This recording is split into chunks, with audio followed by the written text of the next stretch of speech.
Disappointed in the way we finished the game the other night and weren't able to find a way versus Central Florida, and doesn't get anything but get more difficult right now. Headed to Memphis here for a very challenging game versus a extremely well-coached ball club, team that is high-powered on offense, and a very strong defensive team, holding teams to 39% field goal percentage defense, and we know what kind of atmosphere it will be in there, so going to be a great challenge for our guys.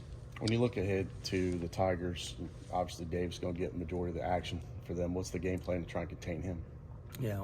What the word contain is the word, and we know what a dynamic player is, one of the very best guards in the country in terms of, and also their duo with him and DeAndre Williams, but just they have great depth down the line. But Kendrick Davis is just a dynamic scorer. He's someone that makes them go on offense in transition, makes them go in the half court. He can get to the basket, he can shoot the ball, and he's really the head of the snake for them on defense as well in terms of turning teams over. They force 16 turnovers a game. He and Lomax, familiar with Alex Lomax, very tough guard that can really spearhead what they do defensively. So, I don't know if there's any one game plan that anybody has, and if someone has it, I'd love them to let me know about it.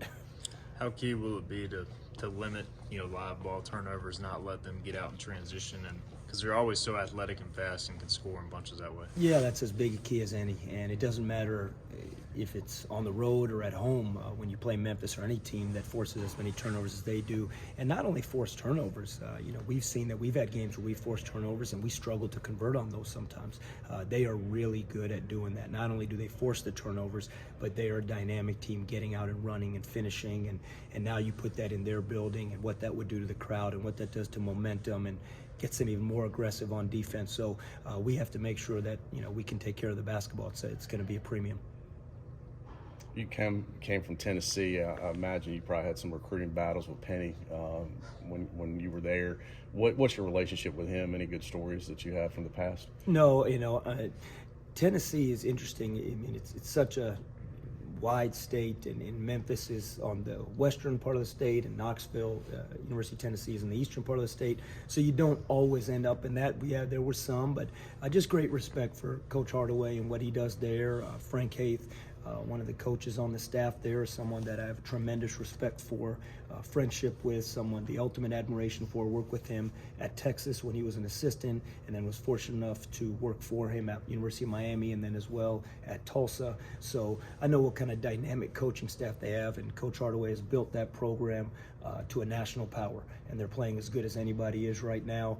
We've just crossed paths when we've played at Tennessee and Memphis, and sometimes in recruiting, but just great respect for them. You guys have a pretty quick turnaround going on the road. They had some time off. What type of extra challenges does that create too? We definitely, they had the midweek bye, and we come off of the game versus Central Florida, but that's scheduling. At some point, maybe we're going to end up having some time off before we play someone, whether it's at home or on the road. That's just part of conference scheduling, and I know they've had great preparation leading into it, and we just have, the game is Saturday, and we got to both be ready to play. You mentioned getting to the rim on some of those fast breaks, and also in the half court, y'all were at the rim, with some contested layups, unable to finish. Is there anything you can do in practice to work on that, or is it just more of an experience thing? I think the experience is part of it, going through it, and we do it daily. We do it. It's a huge part of what we do in practice. And when we played Temple, we struggled finishing at the rim. We went to Wichita State, we made shots at the rim. We played versus UCF. We weren't back as quite as good as we were finishing at the rim. So I do think that's the experience part. The more we get there, the more they're there. I think we shot 35 free throws versus Temple. That means you're at the rim. You're getting there. So we're having success with some of it. We're just not able to completely capitalize every time. And it's something we're going to continue to work on every day in practice. Yes. What's your thoughts on Caleb's season to this point, about halfway through as a freshman? How has he handled it? Caleb LeCount? Yeah, I think Caleb is getting better. We've challenged Caleb, that we understand. Obviously he started last game, and I thought he did a really good job. The area that he was really good last game was defending. I thought Caleb did a really good job doing some things that we asked him that we need him to do defensively, and he did that in the last game. And Caleb is someone that can score the basketball, and there's never going to be great pressure on him to score, But Caleb would be the first to tell you that he got 3 really good looks last game, and I think he expects himself to knock down 1 or 2 of those, and he will. But been really proud of Caleb in terms of anytime you're playing the point guard spot as a freshman, and you got to come in, he's got a good guy to look up to and play with in Javon Small, and I think they've been a nice tandem, and they're both growing. Anything else? You mentioned, sorry, last one. You mentioned, we talked about with Ezra last game, rebounding. Do you feel like it's more of a, is it a mentality thing or is it a position understanding thing with him right now? Probably both, because I think the mentality is to be aggressive and to go get rebounds. And I think when you are that, you learn positioning.